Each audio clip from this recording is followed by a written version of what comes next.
Olá, Esquilha, tudo bem? Como você tá? Tudo certo? Espero que esteja bem. Vamos agora para a segunda parte, falando ainda sobre paradigmas de banco de dados, beleza? Vamos para lá. Deixa eu compartilhar minha tela e voltemos. Desculpa. Vamos lá. A gente havia parado. Deixa eu abrir aqui meu terminal. Já mostramos aqui a tabela. A partir de agora, eu vou tentar ser o mais rápido possível, porque a gente nós teremos aulas focadas em cada parte, tá bom? Então, a intenção é a gente finalizar a parte de paradigma, explicar para vocês. Eu vou mostrar um pouco teórico, um pouco prático, mas não vou codificar, beleza? Porque a gente vai ter trabalho prático para a gente trabalhar melhor essas explicações.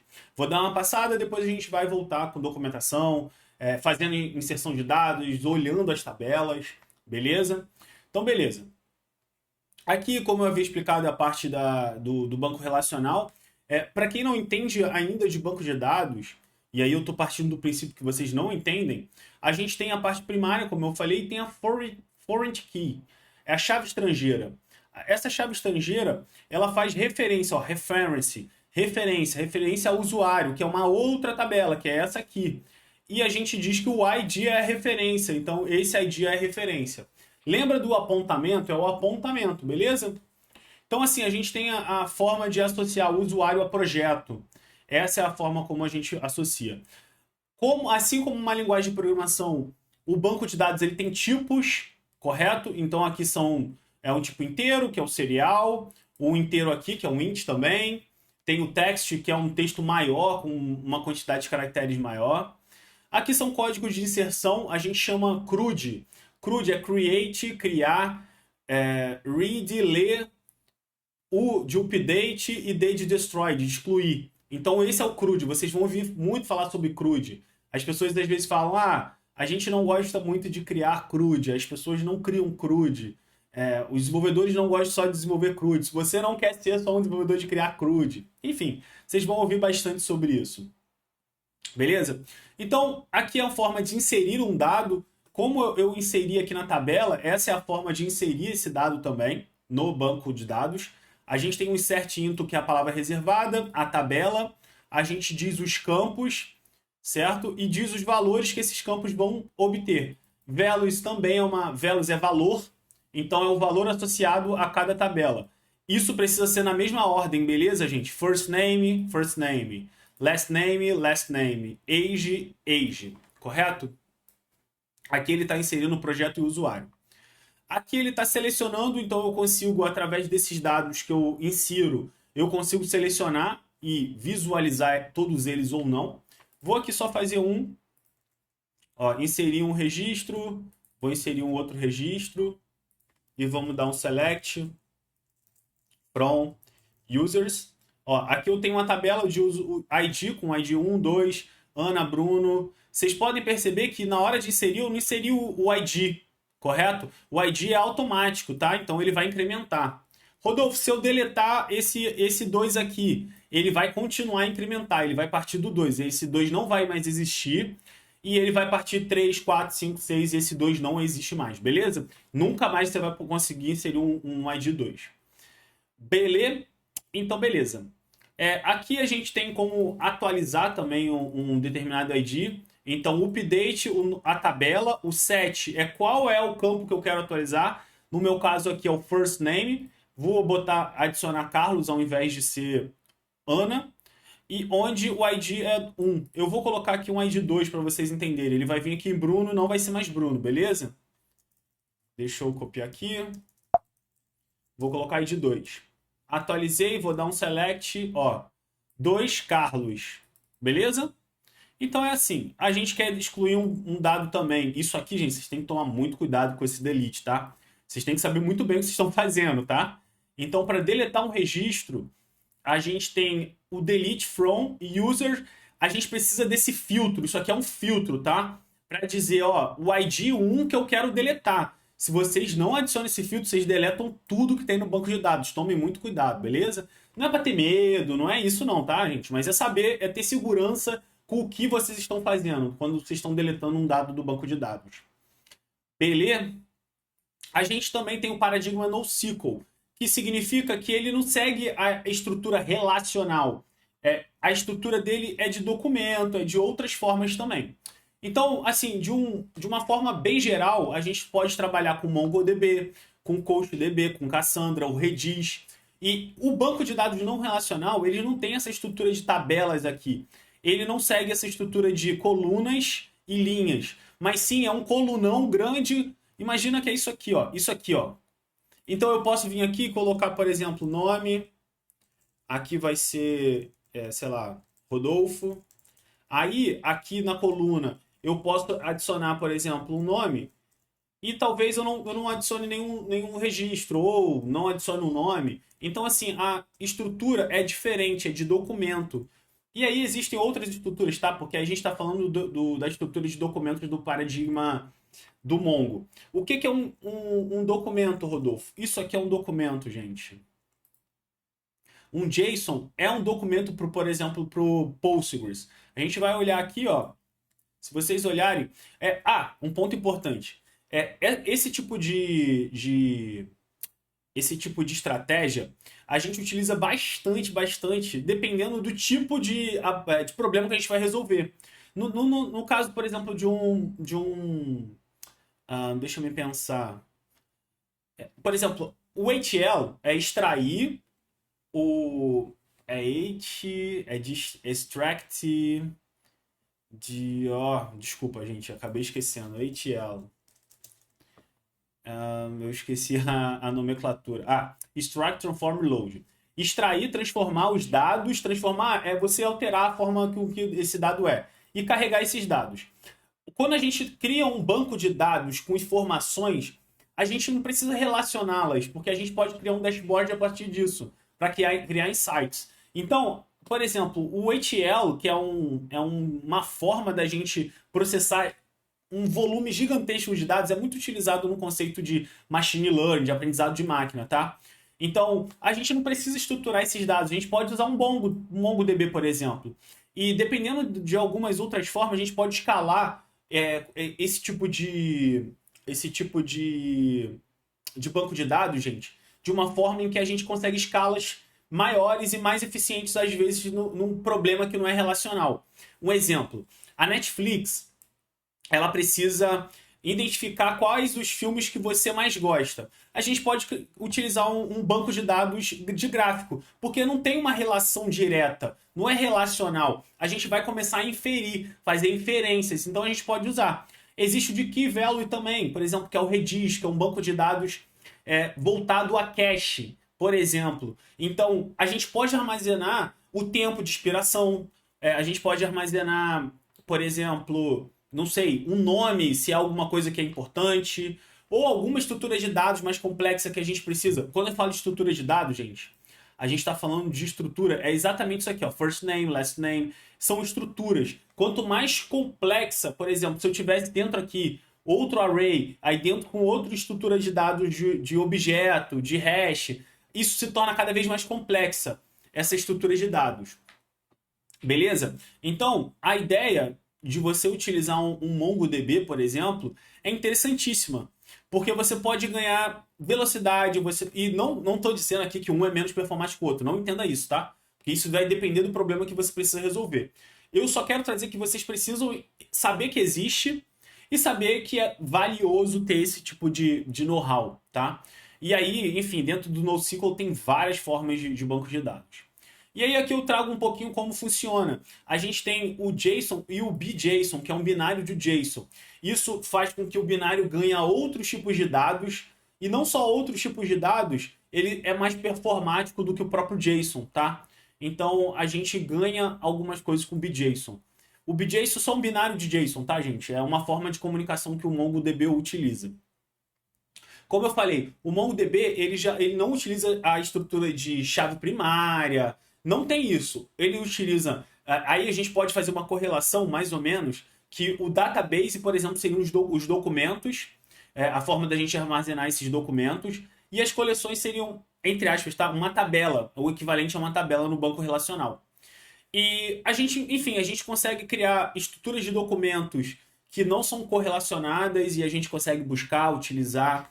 Então, isso dá mais flexibilidade, é mais flexível a gente trabalhar com um banco de dados em documento, beleza? E aí aqui eu trago um pouquinho como que é um CRUD, um criar, um ler e atualizar o deletar, que é o CRUD, né? Create, Read, Update, Delete. A gente tem que instalar o Mongo. Aqui, já deixo para vocês aqui como instalar o Mongo. E aí o Mongo aqui, a gente usa o Mongo SH, que é o de Shell. E aí, enfim, a gente vai ter acesso ao terminal e a gente pode fazer as nossas criações, utilizações. Então, a estrutura de coleção do usuário, gente. Essa é uma estrutura básica de usuário. Lembra que eu falei para vocês que a gente não tem o ID? O ID é um objeto ID que ele cria. E ele, normalmente, é dessa estrutura aqui, correto?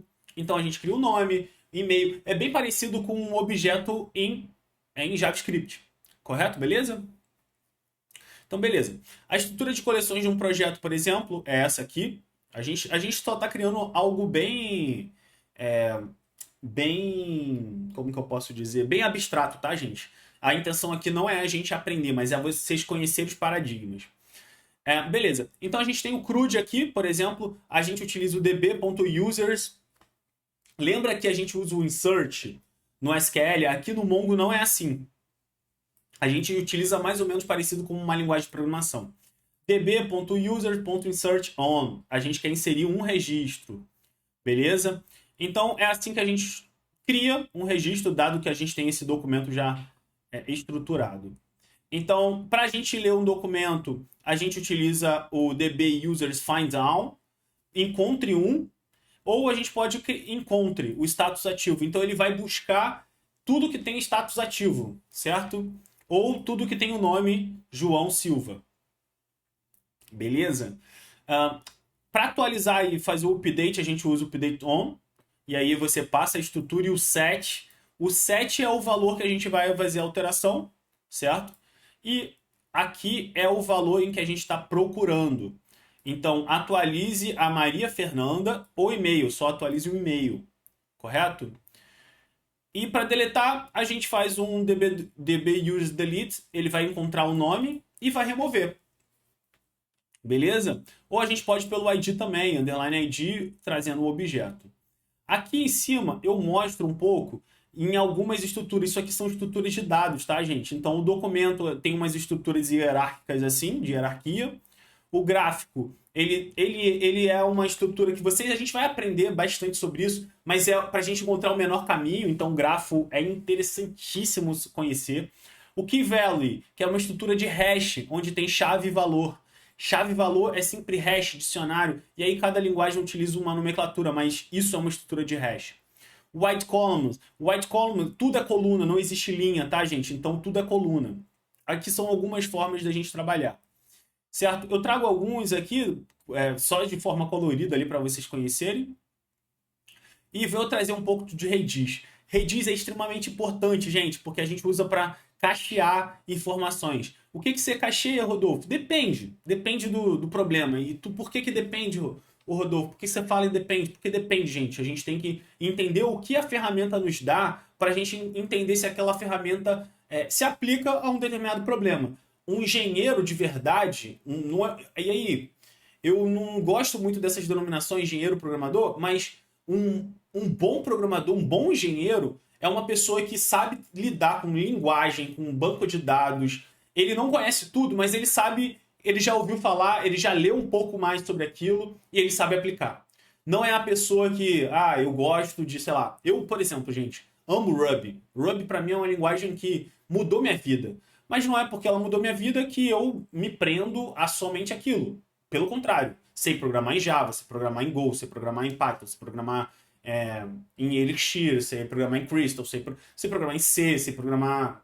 Então, assim, programe muita coisa. Sei programar em vários bancos de dados. Então, assim, não sou o cara que domina tudo, mas se eu precisar para um projeto, eu vou aprender aquilo bem a fundo. Assim como já trabalhei para muitas consultorias, logo aprendi muito também. Então, assim, vocês precisam ser flexíveis e abrir a mente sempre para vocês trabalharem com tecnologia. Tecnologia não é para quem tem cabeça fechada, porque vai chegar um momento em que vocês vão quebrar a cara e é melhor que vocês aprendam agora do que vocês aprendam quebrando a cara no final, beleza?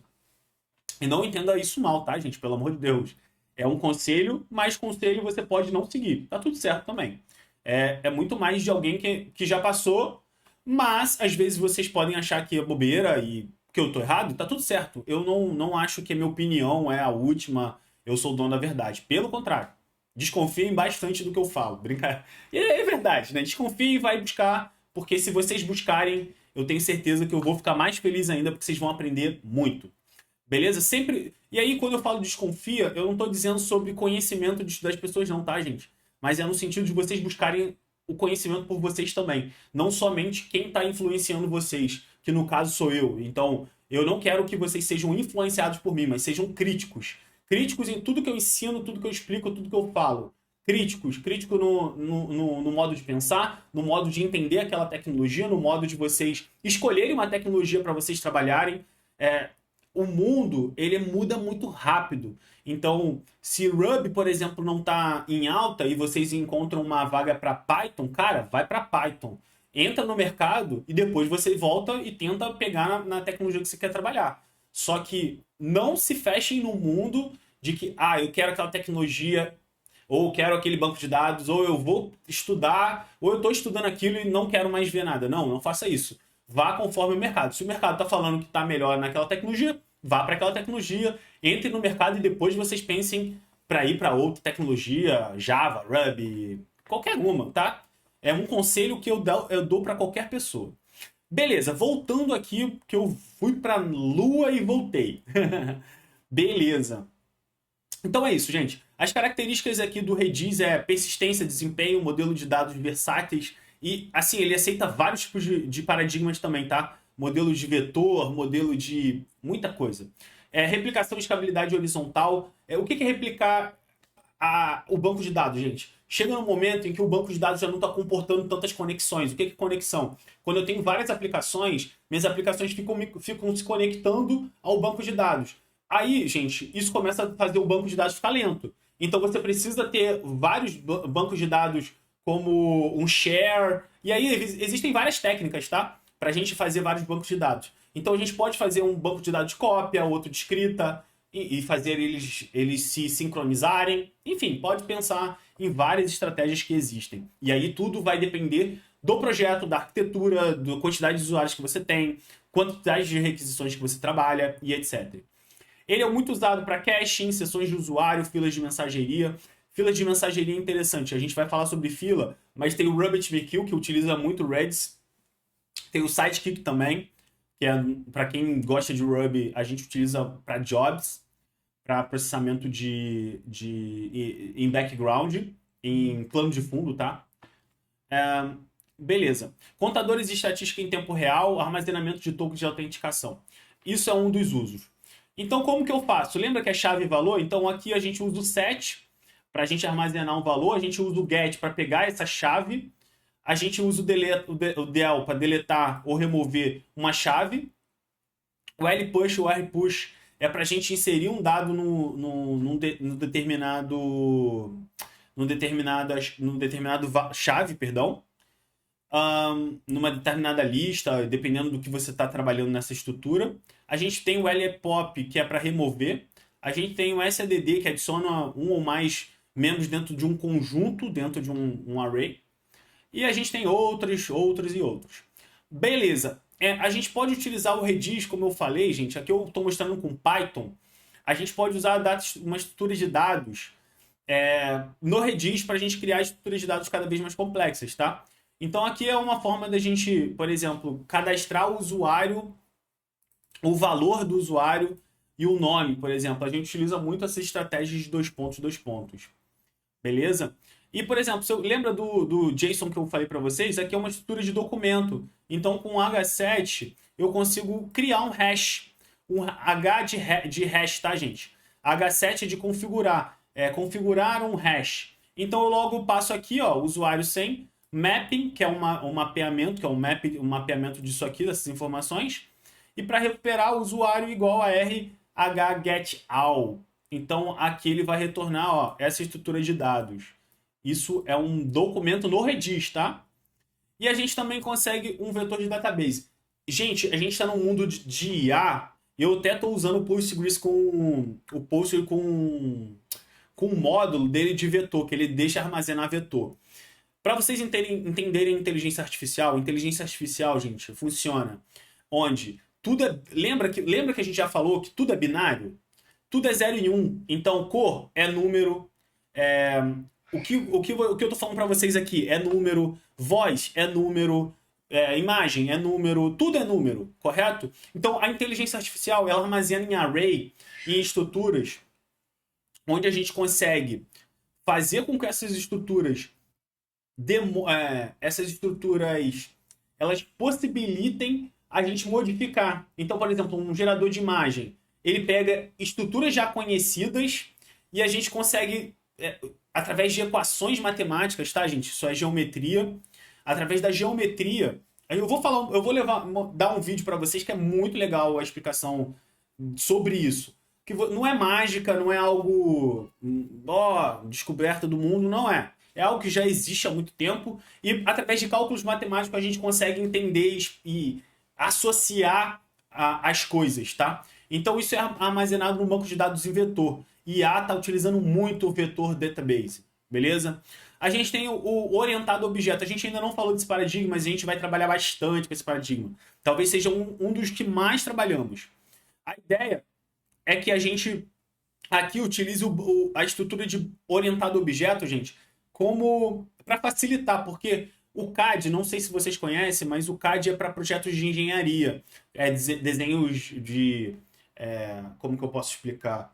Desenhar um carro em 3D, desenhar uma casa, estruturas de arquitetura, enfim. E tudo isso são objetos, então a gente lida melhor na programação com esse banco de dados, que é mais próximo. Então é utilizado em aplicações científicas, simulações de jogos e tudo mais, tá? E um banco de dados é o DBO for Objects, o Database for Objects, o DB4O. Ele está muito ligado ao próprio Java, tá? Aqui eu coloco um exemplo para vocês entenderem como que é o uso, a gente importa aqui ele, e aí a gente armazena a estrutura de dados dentro do próprio banco de dados mesmo. Ó. DB Store, ele armazenou o objeto. O que é o objeto, gente? O objeto é isso aqui, ó. Então, pessoa, ele tem um atributo nome. É só uma explicação bem rápida, né? O que é uma orientação ao objeto? Vamos lá, orientação ao objeto é eu pegar um problema real e transformar num modelo computacional. Como, Rodolfo? Pessoa. O que é uma pessoa? A pessoa ela tem quais atributos, quais características? Ela tem olhos, ela tem perna. E quais as ações? Ela anda, ela corre. Então, a gente separa em atributos e ações. Métodos são as ações. E os atributos são as características. Então, ela tem nome, tem idade, ela corre, ela nada, é tudo verbo, ó, nadar, andar. Então, nadar, andar são ações. E isso é o que faz a gente ter um método. O método é uma ação. Quando a gente usa, por exemplo, reverse. Reverse, a gente está revertendo. Reverter. Reverter é um verbo, a gente reverte algo, certo? Deixa eu pensar mais outro método. Somar. Somar é um verbo, a gente soma, certo? Somar. Eu somo, tu somas. Então, assim, eu estou tentando trazer para vocês, mas para vocês entenderem, a gente vai voltar a focar melhor nisso. Tem o Time Series Database também, galera. O Time Series Database é bem interessante, porque em tempo a gente precisa monitorar as nossas infraestruturas, por exemplo, CPU, memória RAM de um servidor. E isso precisa ser em tempo real. Eu tenho entender o tráfego de rede, entender no quesito de tempo e a periodicidade de como ele funciona, como ele está em determinado momento, se ele está alcançando valores muito altos de uso da CPU, se a memória tá interessante, se não tá. Eu posso até mostrar aqui para vocês, só para que vocês entendam, minha empresa tem um gerenciador aqui dos nossos sistemas. Tudo isso aqui são sistemas que eu tenho, tá? Eu tenho, enfim, várias coisas que eu gerencio e estou automatizando também bastante coisa da empresa. Então, aqui também eu coloco alguns servidores de clientes. Tem um cliente que a gente está colocando aqui também. Mas estou fazendo isso aos poucos porque estou testando essa parte aqui. Esse Easy Panel aqui é bem recente, mas eu estou testando. Enfim, isso daqui, ó, olha aqui, ó, eu estou usando 40% da memória. mais ou menos 40%, né? 39,2%. Então isso aqui eu consigo fazer monitoramento. Aqui, como eu não estou pagando ainda a licença, eu vou até pagar, gente. É bem interessante. Eu gosto porque eu tenho controle, eu pago um servidor legal, mas assim, bem robusto. Vocês podem ver que é bem robusto, caro, mas para mim ele faz sentido, o investimento se paga. Então, enfim, não é sobre isso que eu quero trazer. Mas eu quero trazer que esse monitoramento aqui, eu posso instalar um serviço que eu chamo, que a gente chama, opa, deixa eu mostrar aqui, que a gente tem, que é o Grafana. Ó, aqui a gente tem o Grafana. Aqui, ó, esse daqui com o Grafana, com Influx. Se eu não me engano, o Grafana ele já vem com Influx também. Não, não vem, tá? Influx. Aqui ele não tem Influx, aí eu teria que instalar, né? Beleza. Mas enfim. Deixa eu sair aqui. Beleza. Então é isso. Esse banco de dados, gente, é utilizado para a gente ter aquilo ali, por exemplo, como eu falei para vocês, a questão de tempo e eu conseguir monitorar isso, ter esse tipo de informação. Aqui ele explica um pouquinho de como inserir. Novamente, cada banco de dados tem a sua forma, é como uma linguagem de programação, tá? Alguns tentam emular o SQL, porque as pessoas já estão acostumadas. Então vocês podem ver aqui, ó, que o insert, ele tentou emular alguma coisinha, mas não é igual, né? É bem diferente. Aqui o consulta de dados, o select, ele já tenta emular de uma maneira mais próxima, que é a carry. Carry, gente, carry é exatamente isso. Ah, Rodolfo, o que é uma carry? Carry é isso aqui, ó. Beleza? Isso é uma carry. Beleza. Então a gente tem o espacial banco de dados, que aqui a gente adiciona geolocalização. É muito mais voltado, gente, a satélite. Quando vocês tiverem, por exemplo, Google Maps, se vocês forem implementar alguma coisa relacionada ao Google Maps, e aí vai depender nesse sentido, tá? Mas, claro, dependendo do banco de dados, tá, gente? Vocês conseguem fazer com banco de dados relacional também. Tudo vai depender do projeto, como eu falei. Então, aqui, gente, isso é um Postgres. O Postgres tem módulo para vetor, tem módulo para geoespacial. Então, com o vetor, eu utilizo uma técnica que a gente consegue. E aqui, com o geoespacial, eu uso esse tipo de função aqui, Geographic Point. E logo já posso utilizar. Então, aqui é uma forma de eu stake make point para eu inserir um dado. Aqui eu tenho stake make point também. Então, é isso. Nós temos o Multimodel Database também, que esse, gente, a gente pode aplicar vários paradigmas ao mesmo tempo, tá? Ó, inserir um dado é dessa forma, a gente pode acoplar estruturas de dados complexas. E aqui, ó, uma forma da gente representar dois usuários, por exemplo. E aí eu posso criar uma estrutura de grafos. É porque é isso que eu estou explicando para vocês. Ó, aqui é uma estrutura de documento. Aqui eu já faço uma representação entre dois usuários para depois eu utilizar uma estrutura de grafos. Com Graph, eu consigo criar uma estrutura de dados para eu tentar associar os usuários conforme o tempo vai passando. Então, quando eu for fazer uma consulta para olhar, eu crio um for. Aí, gente, é como eu expliquei. O for, o SQL tem for também. O SQL tem subqueries que a gente vai conseguindo fazer queries cada vez complexas. Enfim, o SQL e aí os bancos de dados, eles são uma linguagem também para a gente desenvolver as aplicações, tá? Então aqui ele usa um for para a gente pegar os usuários e a gente fazer umas associações aqui e ir buscando ali essas informações que a gente quer. E aí ele vai retornar essa estrutura aqui. Bom, eu espero que vocês tenham compreendido. E assim, aqui é mesmo para vocês darem uma pincelada na ideia. Novamente, esse gráfico aqui é bem legal para vocês entenderem que existem muitas estruturas.